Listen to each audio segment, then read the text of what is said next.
Hi readers, welcome back to my channel, Lila Wanders and Reads, and welcome to Book Talk Tuesday. Lee here. And I've been thinking about the apocalypse and post-apocalyptic fiction and post-apocalyptic fiction.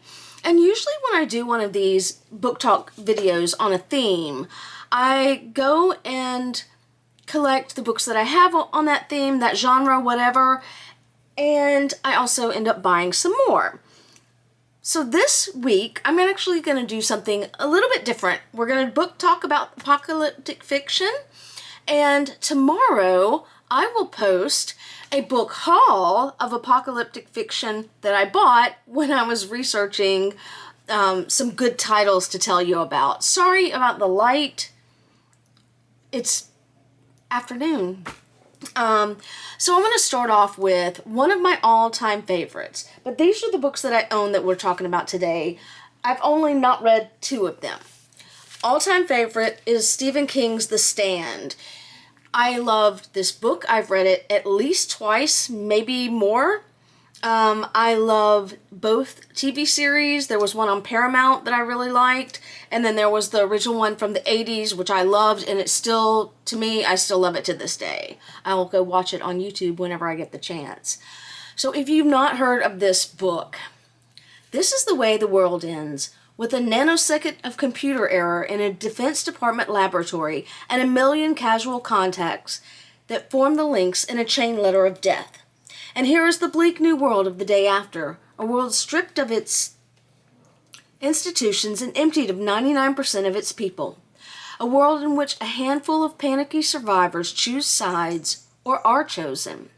A world in which good rides on the frail shoulders of the 108-year-old Mother Abigail, and the worst nightmares of evil are embodied in the man with a lethal smile and unspeakable powers, Randall Flagg, the Dark Man. So this was published in 1978. It is, I read an article on LitHub about 50 greatest apocalyptic novels. This is on that list, and I agree. To me, even though all these others I read, this one stays with me the longest. So next, I want to talk about two that I have not read. The first one, I have had it, I've picked it up and put it down probably dozens of times, and that is Coleson Whitehead, Zone 1. I've had this for a while now. I know I want to get to it one day. I'm just waiting for the right day. In Zone 1, we've got another pandemic that has devastated the planet, similar to The Stand, sorting humanity into two types, the uninfected and the infected, the living and the living dead. So this is kind of the best of both worlds. It's a plague and the zombie apocalypse. After the worst of the plague is over, armed forces stationed in Chinatown's Fort Wonton have successfully reclaimed the island south of Canal Street, aka Zone 1. Mark Spitz is a member of one of the three-person civilian sweeper units tasked with clearing lower Manhattan of the remaining feral zombies. Zone 1 unfolds over 3 surreal days, during which Spitz is occupied with the mundane mission of straggler removal, the rigors of post-apocalyptic stress disorder, and the impossible task of coming to terms with a fallen world. And then things start to go terribly wrong. I really need to put that in the read soon. The next one is one I've kind of resisted reading, at least for a long time, because of another one that I will tell you about, and that is The Day of the Triffids. A year or two ago, I was looking for apocalyptic fiction, and I've came across this one and another one that I'll talk about in a few books. But because that one was so, let's use the word dated for now, I've been hesitant to read this one, which was published in, I'm not sure, 1951, looks like. First published 1951. So, I do intend to read this. I just needed some space from the other book. In the day of the Triffids, when a freak cosmic event renders most of the Earth's population blind, Bill Mason is one of the lucky few to retain his sight. The London he walks is crammed with groups of men and women needing help, some ready to prey on those who can still see. But another menace stalks blind and sighted alike. With nobody to stop their spread, the Triffids, mobile plants with lethal stingers and carnivorous appetites, seem set to wipe out the survivors. This seems like, did they make a movie of this? I need to look it up, but this seems like it would be a great kind of black and white B-rated horror movie. I would watch the hell out of that. So again, I will get to this one day, but I needed some space. The next two books are books that I've read, and I think I'm getting confused, the storylines confused on them. I loved both of these. And they are similar. The first, Alas, Babylon, was published in 1959, it looks like. Yeah, copyright 1959 by Pat Frank. The day after the bomb dropped, the thousands of years of progress that had covered the treacheries and weaknesses of ordinary man with a thin veneer of civilization were dissolved and melted like snow on the desert's dusty face. Then the law of the jungle reigned, but in the wreckage a few courageous survivors, men and women with the guts to have hope, were determined to build a new and better world on the ruins of the old. This is their story. I don't remember. I know I'm getting these two confused. I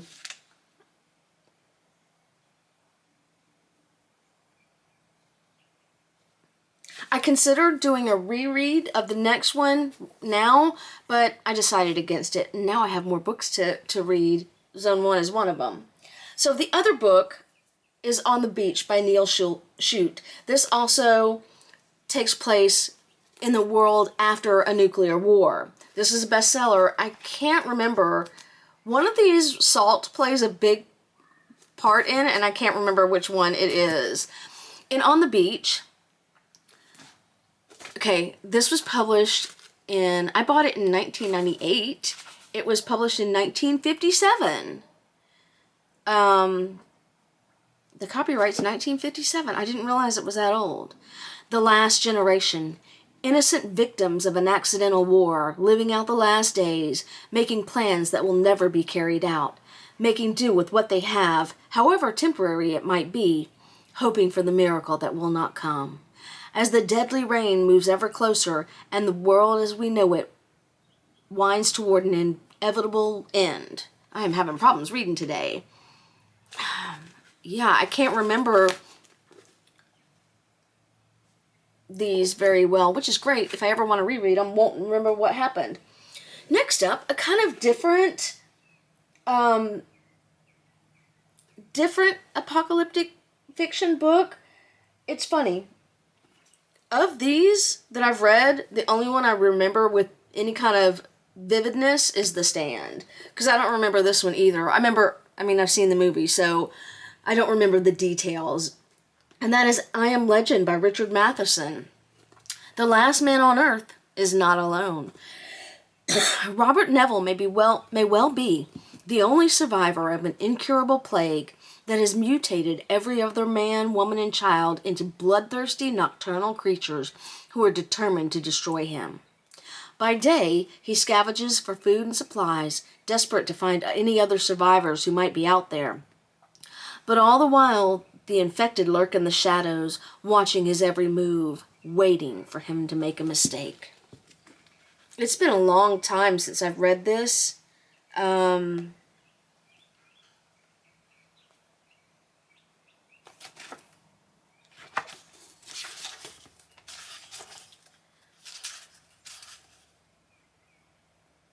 know what? I think this is I Am Legend and some other stories.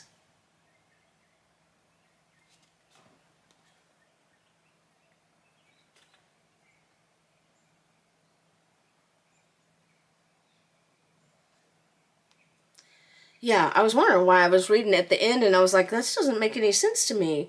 But yeah.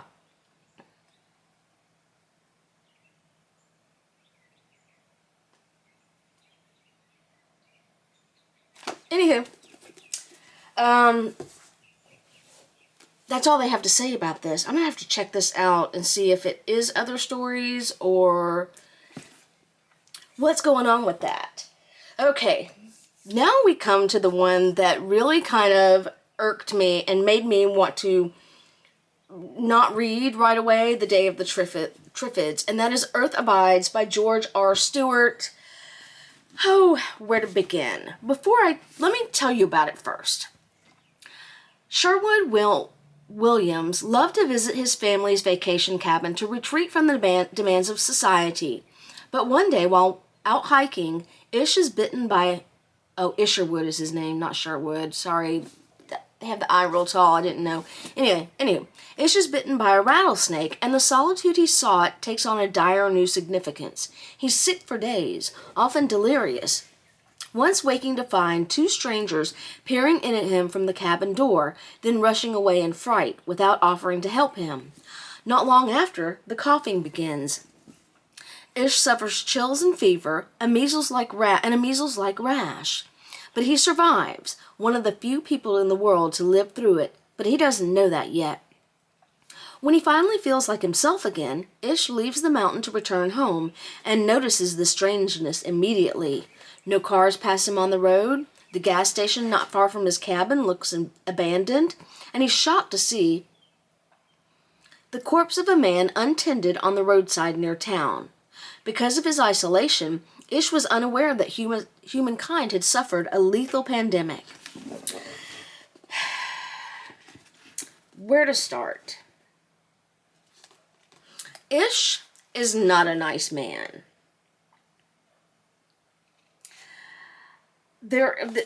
I'm starting from the back and going forward. Ish is not a nice man. There is a mentally handicapped, I'm not sure the right word to use for that, character in here. And Ish thinks it would have been better, he often thought, if they had merely put a can of sweet ant poison within her reach somewhere. As it was, they had cared for her through so many years, and she had certainly been no pleasure to them, and probably no pleasure to herself. There's another disturbing line of thought here that I'm not going to read the whole thing. There's some wasteful killing. He kills a calf and its mother just for the liver. In the apocalypse, I think you'd want to use a little bit more. This book is full. I get it. It was published in 1949, copyright date. This book is full of misogyny, full of racism, and Ish wants to sterilize people that he thinks are inferior. Because, of course, Ish is not inferior. Ish is superior to everybody else around him. The book was good. It was well written. But Ish was so unlikable that I just really had some struggles getting through this. And I have to wonder about George R. Stewart. This book, they say, influenced many, including Stephen King, Greg Bear, and Jimi Hendrix. And it won the International Fantasy Award in 1951. I suppose for 1951, it was probably an award-winning book. But if Ish is the kind of survivors that we're left with, I don't want them. Two more books to talk about. The next one was also very good. It was a long one, and that is Robert McCannon's Swan Song. I've got a bunch of things post-it notes in here, and it's because each of these chapters star a different character. So I was trying to keep up with that as I was reading it. I don't have much else. This is before I had like tabs. I don't have much else tabbed. However, I did enjoy the book. It was just long. Facing down an unprecedented malevolent enemy, the U.S. government responds with a nuclear attack. Soon, America as it was is gone forever, and now every citizen, from the President of the United States to the homeless on the streets of New York City, will fight to stay alive. In a wasteland born of rage and fear, populated by monstrous creatures and marauding armies, Earth's last survivors are drawn into the final battle between good and evil, which will decide the fate of humanity. Sister, who discovers a strange and transformative glass artifact in the destroyed Manhattan streets, Joshua Hutchins, the pro wrestler who takes refuge from the nuclear fallout at a Nebraska gas station, and Swan, a young girl possessing special powers who travels alongside Josh to a Midwest town where healing and recovery can begin with her extraordinary gifts. But the ancient force behind the world's devastation is scouring the walking wounded for recruits to build its relentless army, beginning with Swan herself. I do remember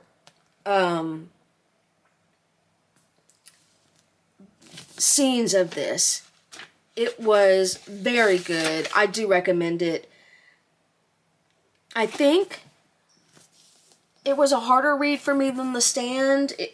This was published, let's see the copyright date on this, 1987 by the McCammon Corporation.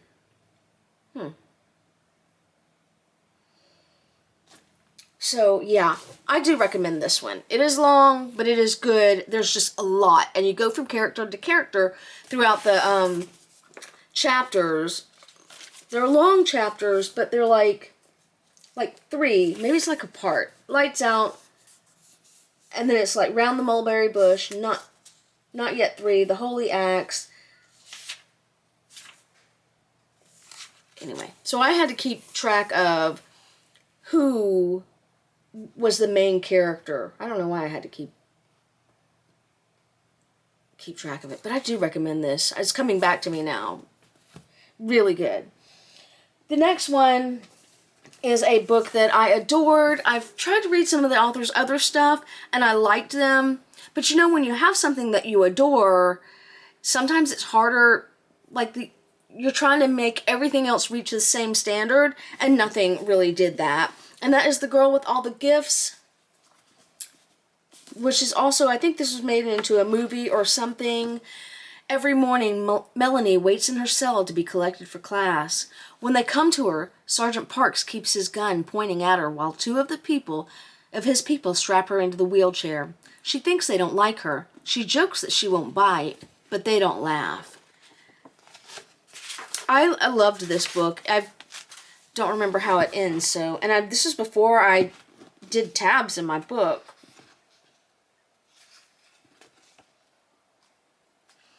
Oh, yeah. This is so good. So, this one, I don't remember if you actually find out what happens to make people the way they are now. I don't remember, but I do remember this was a great book. And that is not every apocalyptic novel that I own. I had to pare it down, but these are some significant ones. And again, because of my research I was looking for a list of apocalyptic fiction, good apocalyptic fiction. And I came across 7 other books. I bought 7 books because of this one Book Talk Tuesday. I can't wait to talk to you about them tomorrow. If you've read any of these books, okay, I do recommend Earth Abides. I think it is an interesting portrayal of the apocalypse, but Ish is a completely unlikable character who I can't get behind anything that he does. On the Beach, Alas Babylon, really good. Swan. Okay, I guess I recommend all of them. That's why I talked about them. If you've read any of these, I'd love to hear what you think about them. If you have any books about the apocalypse or post-apocalyptic fiction, please let me know down in the comments, because I'm always on the lookout for new books about the apocalypse and what happens after. That is it for me. Happy reading!